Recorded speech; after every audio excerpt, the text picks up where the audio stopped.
Alright, so welcome back. We're going to finally end our Paris tour that I've personally been on mostly, kind of the place we've been to and so forth. This will be basically the last stop is Paris. As you kind of see, I created a little flight plan to kind of cover a lot of the main sites. They had a lot in the update.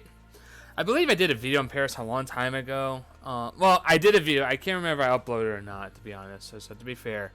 But since then, they've added a lot more in details from the looks of it. So we're going to go over kind of some of that. And there's a couple places I've been to. Like, I got this Stade de France. It's kind of like their main... That's kind of like where the national French team plays and so forth. And I know we went to the Versailles. That was probably the farthest we went out. Actually, I'm going to make this arrival. Yeah. Yeah, we can use that airport. That'll work. Alright. So we're going to kind of do that little path. I'd like rearrange my path. Anyway. But, yeah, we're going to start at Charles de Gaulle Airport. This is the main international airport. I love how you can just zoom in this out. It's a huge airport. I have flown Air France and British Airways through here. And so, yeah, let's, we'll kick it off there. And we'll pause and kind of look at the airport real quick and then take off. So, but that's, I've not been to Paris in over a decade. The last time I was there was in 2009. I studied abroad in London. Fall 2009. I went back there for actually one night. Kind of screwed that up. It technically 2 days. You know, it was like morning. No, it really was just about a day. Actually, I take that back. Anyway, I screwed that. I meant to be there for 2 nights. I only did one night. That said, you know, I decided to just go do the Louvre again, and then did Montpellier and get some decent food. I think I had a late flight back, so I did get to see. It was a full day when I was there, but yeah, that's I meant to be there long because I've only spent about 4 or 5 days total in Paris, I guess, total throughout my life. And that's a city you can easily spend weeks there. So, I also upped the time a little bit when I'm recording this to get sunset. So sunset, this is in, let's say early mid-September, is around 8 o'clock. Where I live in Chicago, it's about 7 o'clock. Now, the reason for that, because actually still follow daylight savings over there. They're a higher latitude. So in the summer, their days are longer, but the trade-off is when December comes, they'll have the shorter day than you would see here in Chicago, believe it or not. Well, anyway, so we're going to do a quick pause and go to Showcase. And we'll look at the airport real quick. Try to go as fast as I can because, yeah. It looks like a little light rain. The clouds are too annoying. I may turn it off. You know, I have no issue with that, to be honest. Half the time I'm trying to record, or when I can record, it seems to be raining. But it looks fine now. I like the cloud cover. So anyway, Charles de Gaulle Airport is one of the busiest airports in Europe. I think the busiest is still Heathrow. Well, let me phrase that. Pre-COVID, it's definitely Heathrow. Now, they're probably all the same. They're all taking hits. But anyway, it is one of the biggest airports in Europe and likely the world. It's the headquarters for Air France. Interesting enough, with Air France, they got some unique routes. Now, to be fair, I can't remember how their network works, but they got like routes to like Bora Bora, which is a French territory. Air France will fly there. Now, that said, I can't remember. I think they fly to like maybe, I don't think it's technically direct. I think it has a layover or it does like a stop that continues onward. There's also a couple Air France flights into the Caribbean. Unfortunately, I cannot remember which islands it is, but there are some French territories still in the Caribbean as well. That's really about it. They're overseas territories, but they at least still fly there, so it's kind of neat to see a little of that connection there. Assuming those routes have been subsidized and so forth, and you know why that happens. But anyway. So it's kind of interesting seeing that. But otherwise, if you think Air France, it'd be like from Chicago to Paris, New York to Paris, and then obviously from there you can connect elsewhere. I don't recall if Air France has a hub in Marseille or Toulouse. I believe maybe in Marseille, but that's about it. And it's not a big hub. So like a good example, like British Airways, you know, pretty much does everything through Heathrow and Gatwick, and let's say London. They don't. Then they have a few maybe direct routes out of Man City. In France, you'll see this more throughout Europe, maybe outside of Germany, and is that they really just use one major airport for the whole country. Even though it's a kind of a big country, they rely more on their train system to get around domestically, let's say. And obviously, they got some routes here and there and so forth, but it's not like the U.S. where you go from like New York to D.C., which is really only like let's say 2-3 hour. Let's be fair. Let's say 3 hour drive of traffic, and you got like two United hubs. Between you have a United hub in New York and you have a United hub in D.C., for example. You don't really see that in Europe. Only in Germany between Munich and Frankfurt, where you have two big Lufthansa hubs, but they also split some of the direct routes. But anyway, now Charles de Gaulle is one of the default customized airports they put in the game. Sorry, the original game. Like it's not like one of the paid. Well, sorry, I think it's paid in terms of, again, like the premium edition, but it isn't like a third party group that created this. But the architecture is pretty cool. I'm pretty sure it's been renovated over the years since the original airport opened in the 70s, but it's always had a very cool. Now I believe, this is the terminal. I've been in two terminals. I know for the Air France when I did, it was out of this one because I remember being very glass and like a dome structure. So I believe this is the Air France, or at least it was in 2009 when I went through here. But no, it's a very cool airport. I really like the design. That's actually the one thing I do like a lot about the Euro airports, especially compared to the U.S. They got a lot more cooler designs, but again, a little more modern. A lot of those airports, like this is the 70s and probably been renovated since then, but it's not an old airport. It's not like St. Louis airport's been around. The original is from the 20s. And then it's kind of like we seem to do more rectangles, Now there's some unique. So you go to here, like Terminal 1 has a nice little dome per se. Not like this, probably more like this, but more like a true like arch, just like a high arch and come down, which is pretty cool. But then like Terminal 3 is really like a rectangle square. It has no really unique features whatsoever. Now I'm going to eventually design it someday, hopefully in my lifetime, because the airport redesigns just take forever. But you don't get these kind of really cool glass, like unique shapes as much in the U.S. unfortunately. Look at LAX, it's pretty uneventful. San Francisco's uneventful. Denver's a little nicer. That's a newer airport. And some of the smaller ones like Portland. I can't. I don't know about Portland. I know Seattle has an atrium in the middle. It's kind of neat. But then Vegas is pretty uneventful. But like in Europe, you get a lot more cooler designs, in my opinion. And you see some of that maybe like Canada, and obviously in Asia where there's a lot newer airports. You go like Haneda with all its renovations in the last 25 years. It looks gorgeous. It's very modern looking. Sleek is probably the best way to describe it. But yeah, anyway, we'll get back to the plane in a second. But yeah, you can just give you a sense how big this airport is. We can fly over briefly, but yeah, it's a big airport. I can't remember what the British Airways is, but I know they would not be sharing with Air France. Air France is a SkyTeam member, so that'd be like partners with Delta. So if you're flying out of the U.S., let's say you need to connect to an Air France flight, likely be on Delta to either like JFK or Atlanta, and then connect to Air France, let's say, or maybe like Detroit. But anyway, let's get back there. It's enough about the airport. So, we'll go to external. All right. Actually, yeah, we'll do. Let's do the cockpit a little bit. Oh. Ooh. Oh no! I actually turned the sound on for that. That's a little loud. I'll just change that a little bit right here. Yeah. I forgot this is a very loud plane, which is good when you play by yourself. But you want to talk over it or describe stuff. That's a different story because you can hear like engines. Yeah, see that's better. So, but yeah, we got some cool lighting. I may turn the clouds off and on. It is very cool, but at the same time, obviously, I like to capture the lights at this time of day.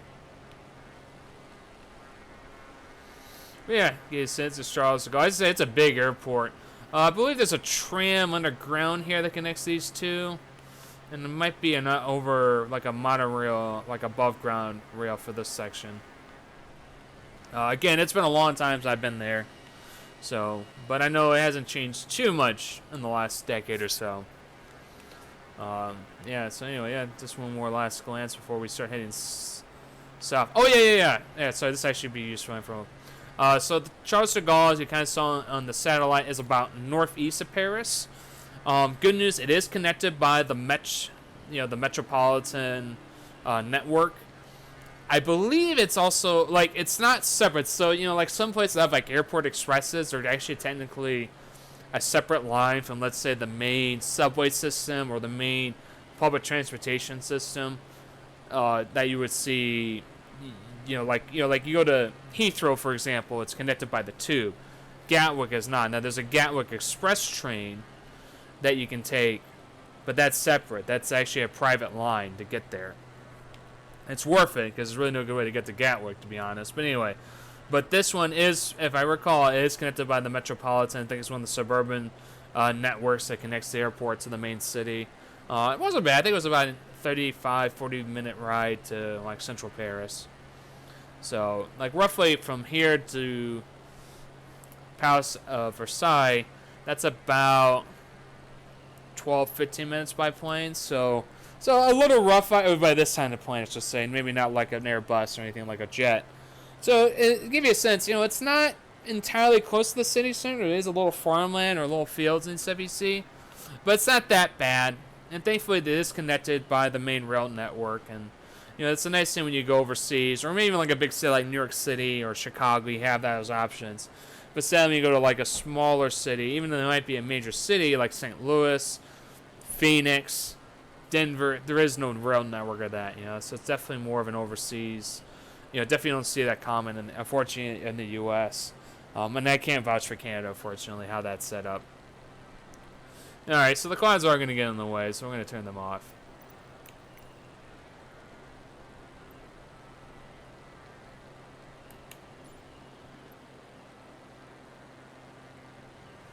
Actually, can you change this now? Oh no, this would be. Oh, that's so cool. Yeah, let's have a little fun. There we go. Yeah, we'll do scatter clouds. No, let's take that back. Let's see, few clouds. Few or scattered. What's broken clouds? Ooh, nah, that's real life. Yeah, we have a little time here. Yeah, few clouds. All right. There you go. Yeah, I decided to do it around this time to capture the sunset because I love the light in this game this time of day. Get some potential lights on the ground. Now, if you're wondering what this airport is, I actually have no idea. I know it's here. It's got 3 runways for crying out loud, but not much of a like actual terminal and stuff. So I'm assuming it's like a big private airport or like a, like smaller, private jets and stuff.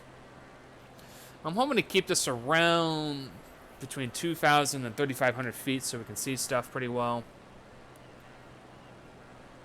So, but anyway, yeah, so I've been to Paris in 07 and went back in 2009. Obviously when we went, it was definitely, it's about, well, first time it was a high school group. That was like it's a cultural trip. They're there to learn the culture and stuff.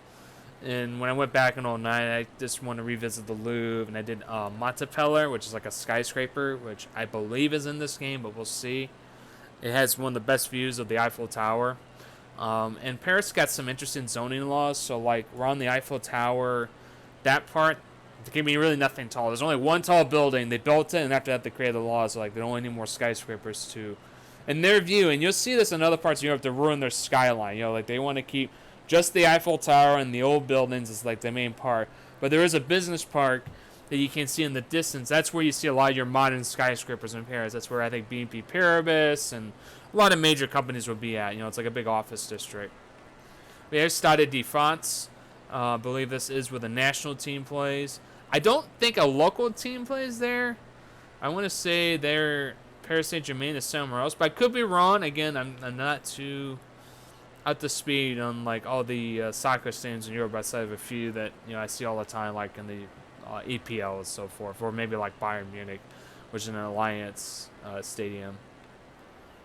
Yeah, I'm pretty sure this is the main stadium. I believe this will be used in the Olympics coming up in 2024. So, but yeah, now we're going to start heading towards the center. You see, it's kind of like 2 districts, and you can see what I'm talking about.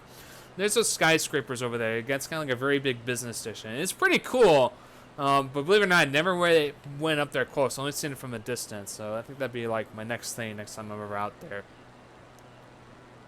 While over here, it's like the older part. You have the Eiffel Tower, the Cathedral of Notre Dame, and so forth. So they're all kind of like there. The Orsay, the Louvre. So, but yeah, mostly did a lot of museums. I believe we've been here too. This is a church, actually. It's kind of a famous church on a hill. But we should see it here in probably the next 60 seconds, I'm guessing. We'll pause it. Yeah.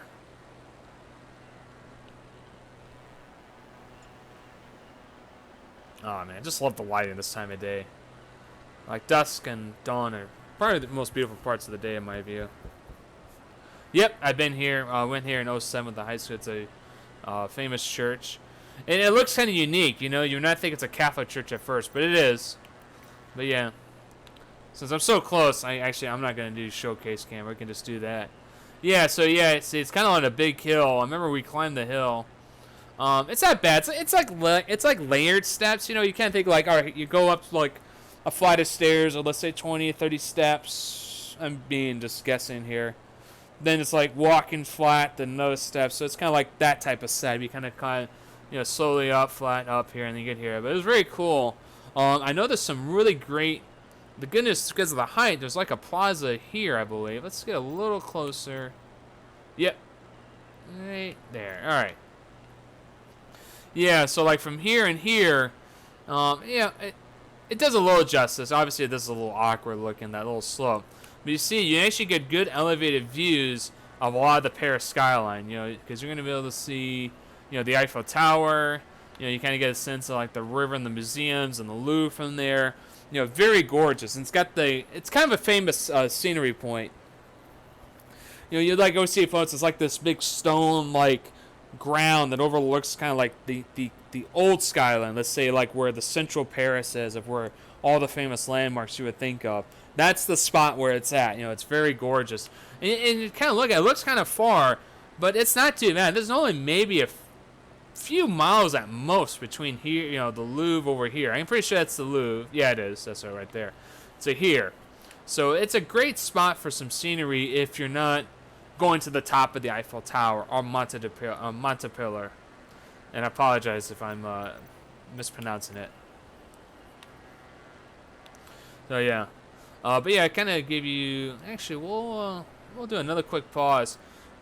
One thing, and you'll see this around Europe as well. So, you know, you got some major streets you'll see a little wider like this, but it's tight. A lot of these streets, it might be one way or there might be two way, like no parking and like a small sidewalk. You know, it's a lot of.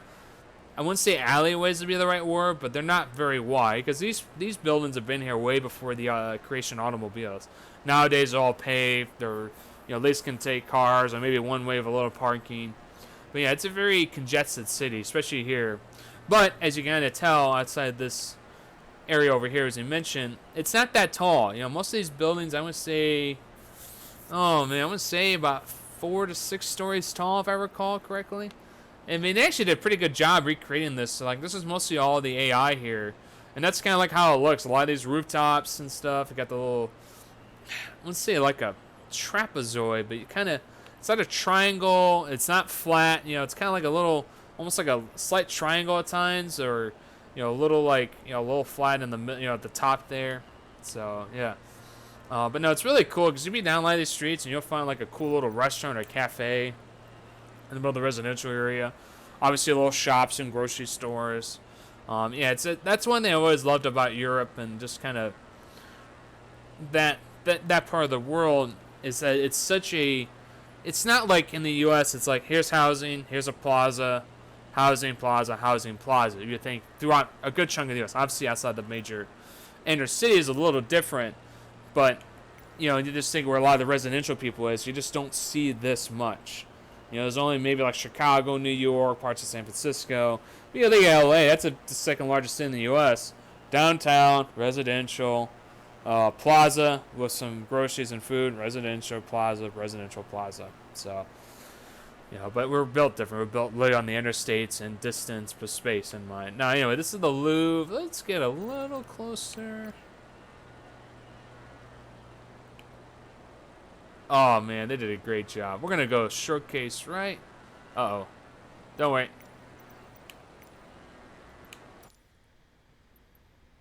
Reset. Yeah, it's way off. That was pretty cool, though. All right. Oh, by the way, that's what I'm talking about. That's Montepillar there. So they didn't recreate it. That's going to be AI. It won't look exactly like that. But you see, it's the only other tall building outside the Eiffel Tower right there. I'm glad they got the lights in here. This is awesome. I didn't want to see it like this. Yeah, however, the lighting's like a little weird. It's like it's confused what to show at times.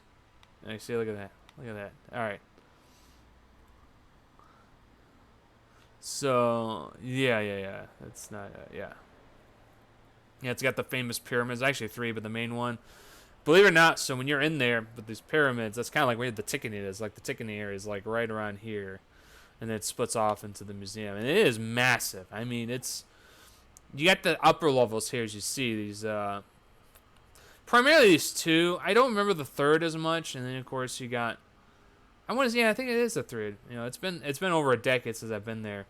But then you got a basement levels that are below ground. They actually show some of the foundation of the building. They got like, oh man, I want to say there was like armor pieces and stuff. And that's what makes it fascinating about this museum. It's primarily known as an art museum, but it isn't just art.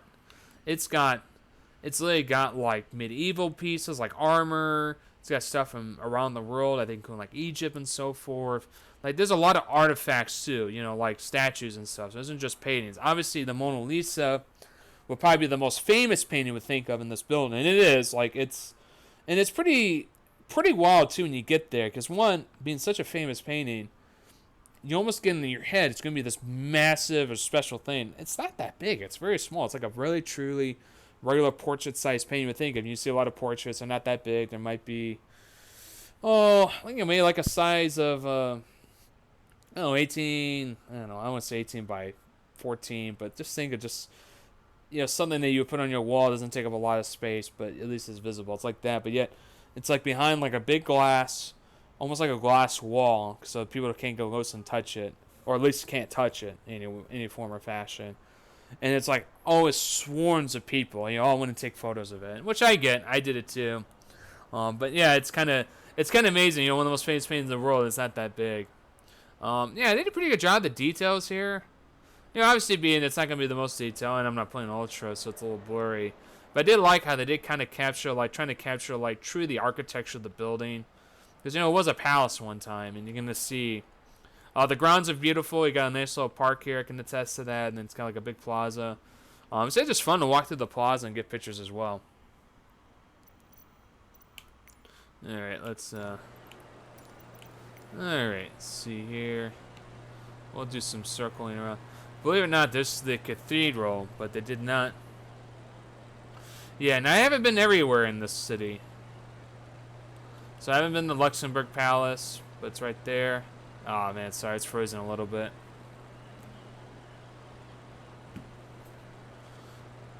I wonder if they're not doing the cathedral, because I know they had that fire a few years ago, and it's basically going to be going through huge construction and renovation for a while. But we'll go over it real quick. Have been here. Reset. Yeah, so it's here in 2007. It's definitely big. Like it, I think it does a good example. How tall it is, especially for a church of that, just how old it is. But like you go in there, I mean, it's just massive. Like it's probably one of the biggest churches I've ever been to. There's been a few others might be a little bigger, but it'd be like more like a campus church. Like the the Basilica, not Basilica, I apologize. Like going to Vatican City, going to St. Paul's Cathedral. I think it's St. Paul. I have a brain for all the names. Anyway, the main cathedral. That would probably be equivalent in terms of size, maybe a little bigger because it's a little more like, you got like parts connected to it. Where here's just the one main building. So obviously it looks like they're keeping it as probably the pre-fire, because I think this fortunately burned down. It's such an old church. But it's kind of cool, especially because it's off the main river going through Paris as well. And it's kind of like a little island, as you kind of see. So I always thought that was really cool. So anyway, we reset. Oh, actually it is marked. Okay. That actually should be more lights. Lights would be a little different in real life, I believe. Oh, I'm on the wrong camera. Let's fix that right now. There we go. Yeah, surprising. I'm keeping this pretty low. Yeah, we're going to circle around to the main part here.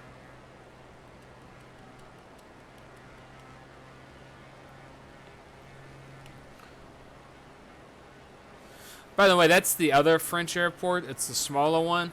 I don't know what airline. I want to say EasyJet flies there, but not Ryanair. Ryanair goes to an airport that's way out of Paris. That's like a good hour and a half out, so it's pretty worthless. So if you're going to use any discount airline, do not use Ryanair into Paris. In fact, don't use Ryanair in general. You'll probably be happier off. So, all right. I hope there are saves in this game, but I'm not sure.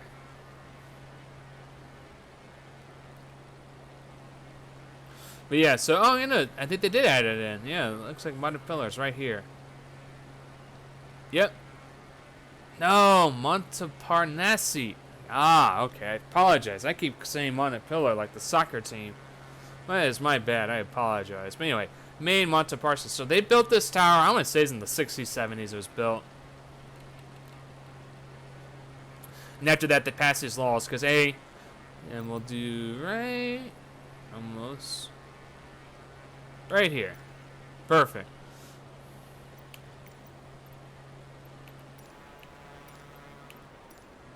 So as you see, there's no other towers besides this one that's near this area.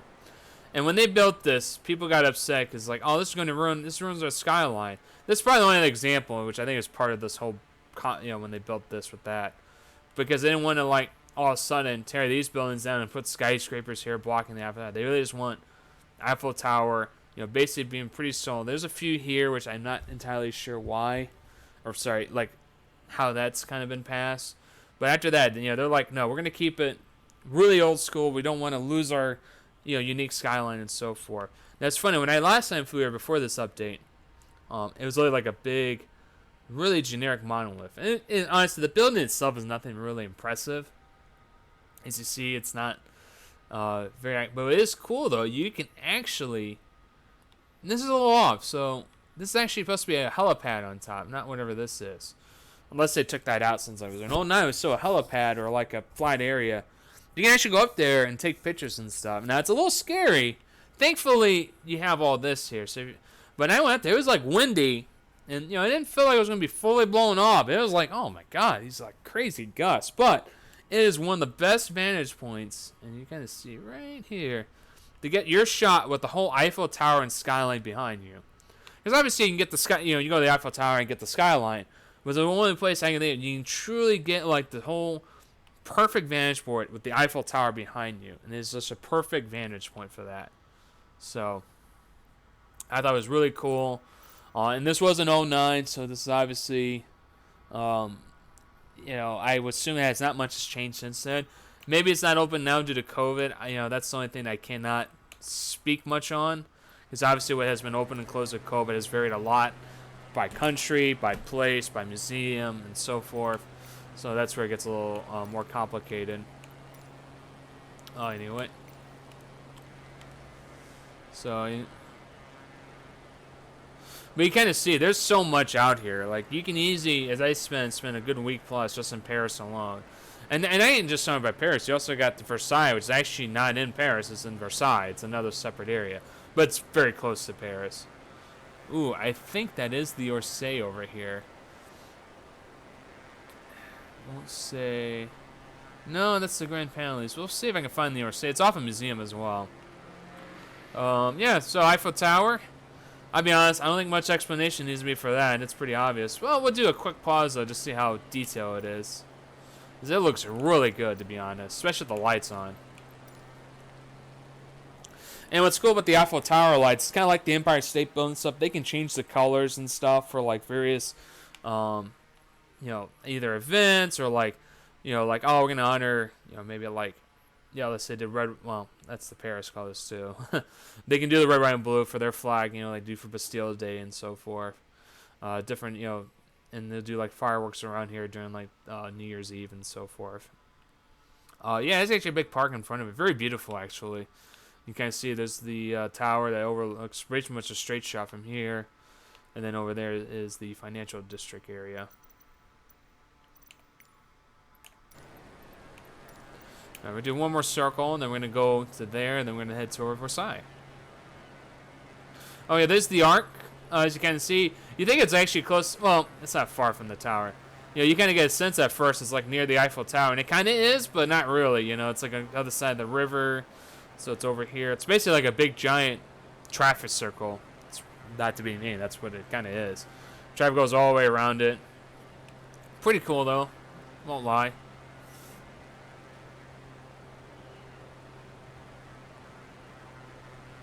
I don't think that's the Orsay, but I'll look real quick.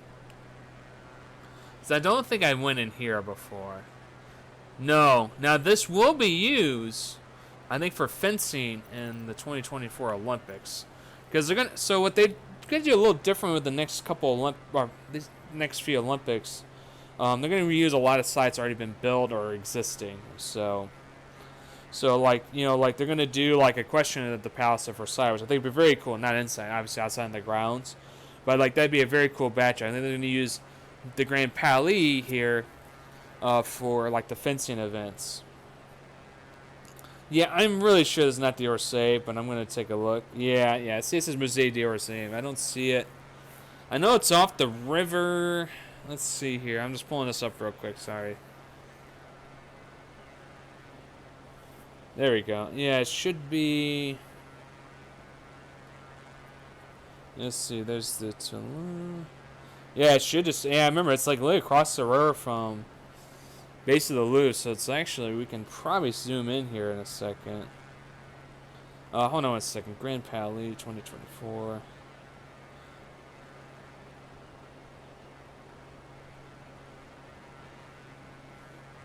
Yeah, here we go. 2024. Yep.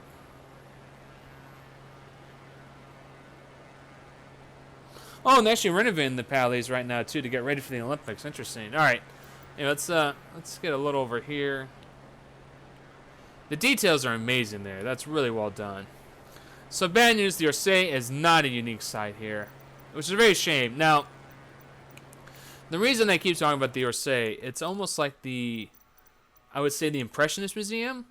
So it's also an art museum, but this one really specializes mostly paintings, and it mostly focuses on Impressionist art, basically of the 19th century, so the 1800s. I think a lot of Van Gogh, Gauguin. Yep, I kind of see it.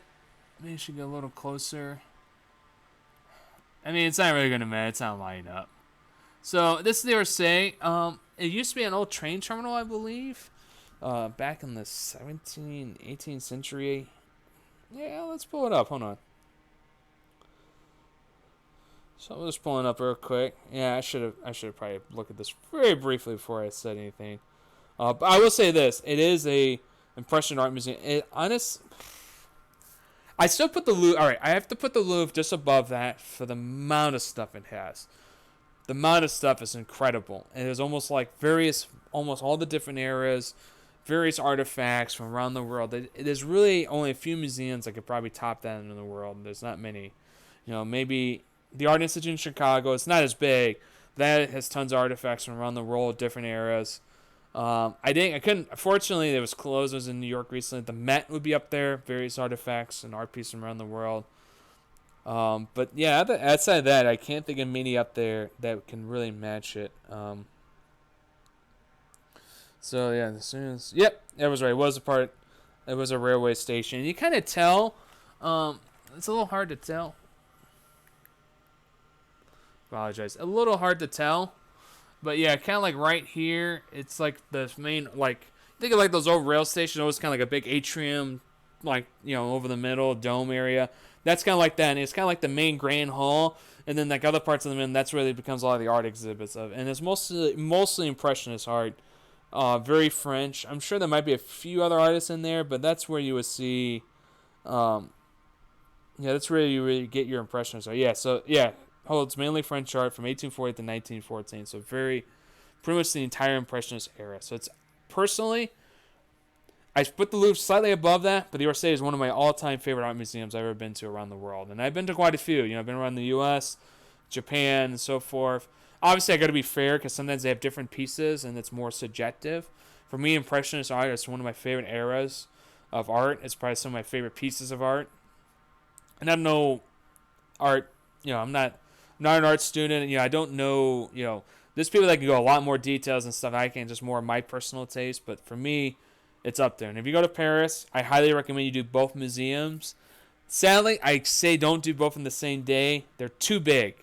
Like even the Orsay, you can easily spend a good few hours there, and I had to rush through it. So it's like, rush it. It was part of the group. I didn't make it back in '09. I regret that. So I had to do the Louvre. I had to make a choice. I wanted to do the Louvre one more time because there's more in there I didn't get to see. I got to see the second time. So, but anyway, highly, you would never go wrong going to both. But yeah, so this is the Orsay right here. I wish they got to recreate it because I think it's a very cool building. I love those old train terminal buildings. So, and now we're kind of going to the dust part of the day. So what I'm going to do, so there's another another stadium over here. I believe that's where Paris Saint-Germain is. Basically, where Messi is now.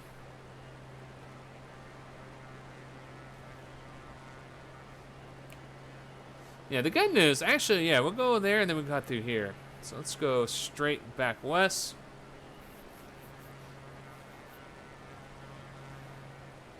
Actually, northwest, I should say.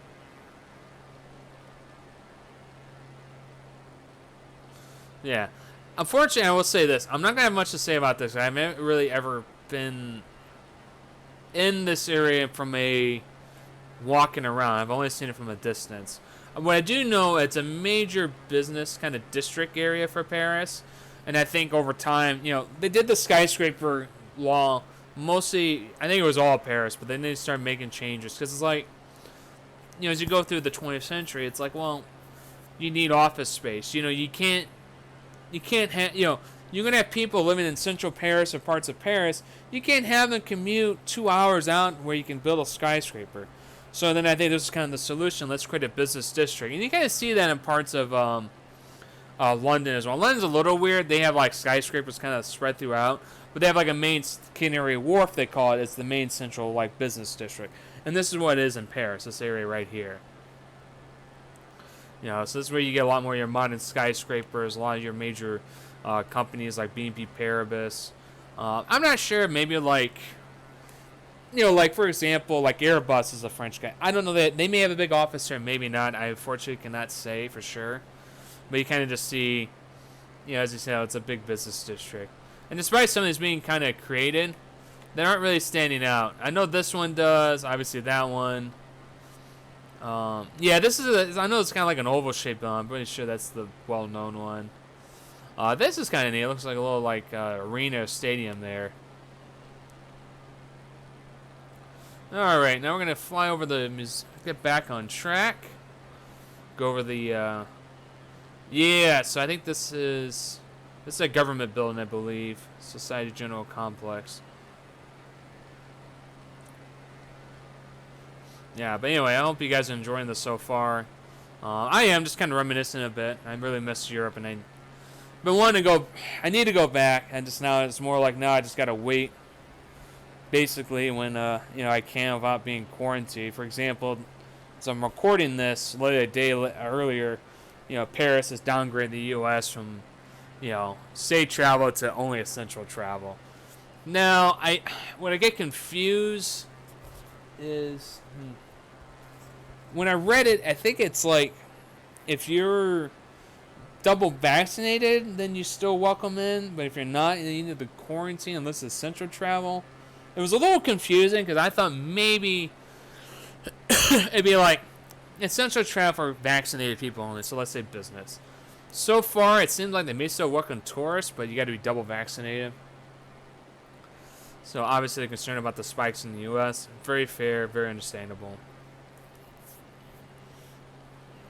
By the way, I actually was trying to look. I don't know exactly where Roland Garros is out here.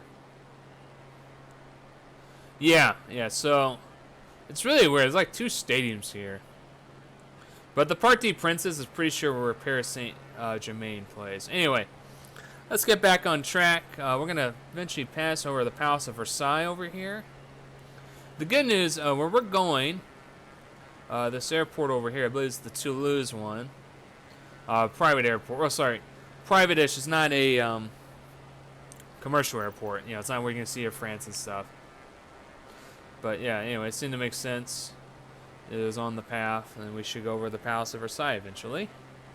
And then I'll just land the plane and call it a day. Yeah, it's kind of nice. It's really all centralized, but you can just tell there's so much stuff to see in such a small area, and it's awesome. On top of that, the food is really good. And last time, and that's the thing, last time I was there, it was just more of a, you know, I was a college kid. I found some good little cafes. Did like steak and fritas, mussels, crepes. But I never really checked out, let's say, the Michelin scene. Where some of the most famous restaurants are. That would probably be something I'd love to do next time, just to see some of the more famous restaurants. At least like one really nice meal, because like France is definitely one of the culinary capitals of the world. And I will disagree. People say it's the capital. Well, by Michelin star standard, actually, there's more Michelin stars in Tokyo, so then in theory you call that the culinary capital. No, the way I look at it, and I think more people know, like it's one of the culinary cities of the world. You think of Paris, Tokyo, New York, Chicago's considered in that. Some people actually throw New Orleans in there. Now, I would say it'd be a little more limited with New Orleans, but you think of some of the most amazing Creole restaurants, really old school steak houses and dining. It's definitely there. San Francisco. I feel like Los Angeles gets a little downplayed because I think it's a lot more spread out. Because you may have a good place in LA, you might be in Anaheim, which is technically not Los Angeles, but I think that's one of the best food cities out there. Kyoto, Osaka, obviously Rome, Milan, London for sure, but it is, I would say, British food itself is very bland and very boring. But yeah, we'll just, alright, get around here. Actually, no.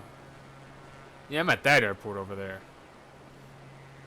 Now, the Palace of Versailles is awesome as well. It's also like almost like its own museum. There's so much artwork in here, too. And you kind of start to see a theme is, well, artwork. That is going to be a big thing if you ever visit Paris. And Versailles is actually technically not in Paris. It's in Versailles. It's a separate city. Like a neighborhood or, kind of region. That's kind of cool. It's like the lighting's kind of confused right now. Anyway, let's get down. But yeah, it is massive as well. It does not... I'm doing my best to give it some justice. And obviously the sound image is a little weird. But it's also like... It's a big grounds too. You got gardens around. I believe... Yep. It's a little dark now because obviously we've been doing this around sunset, dusk. So yeah, it's big. I want to say there's parts of it that are closed off to the public. I think it's for private or offices now for the... for basically like the people that run the site. I can't remember who it technically runs. I don't know if it's the government or like under society. But there's also a lot of these gardens. You know what? I'll do us a favor. Let's go back. Yeah, right there. This is fun. I'm having fun with that. That's so awesome now. I love that. Yeah, make it a little easier. Yeah. A lot of gardens, fountains and stuff. You can tell they're big. Like, I want to say, if I recall, I mean, it goes like all the way out here.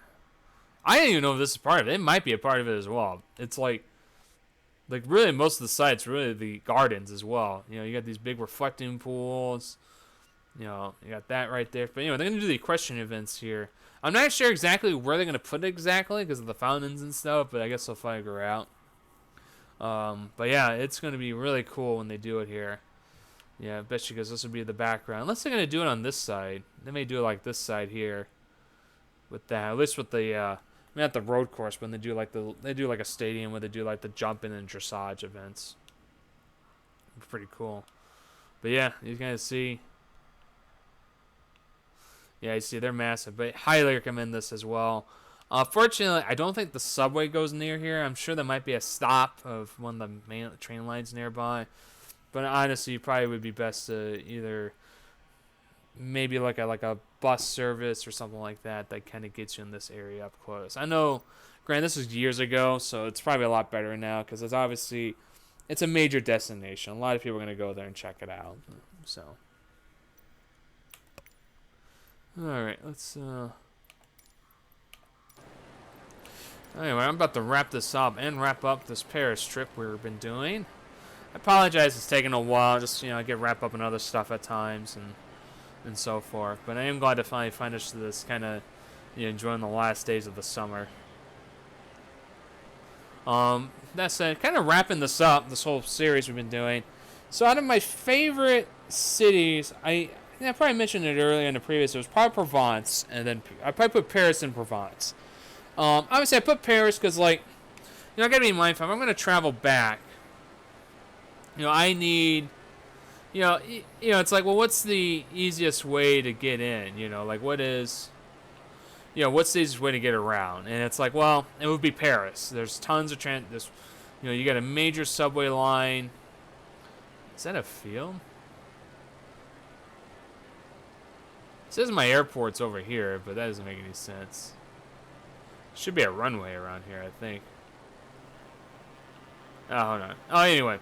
But, so I put Paris for that reason. And there's like, I love art. I love museums. You're going to have all that. But from a regional standpoint, like beyond a city, definitely Provence. I love the Roman architecture you get to see down there. The climate is just gorgeous. The Mediterranean climate. And you got some really good regional cuisines. That's a little more... Oh, I don't want to say summer in nature, but let's take a more of a warmer climate. So a lot of risottos, tomatoes, lighter foods. Obviously, Paris will get colder, so like you have your summer foods, but you have more winter foods. Maybe more like root vegetables and so forth that you see in the winter. Let's say, for example.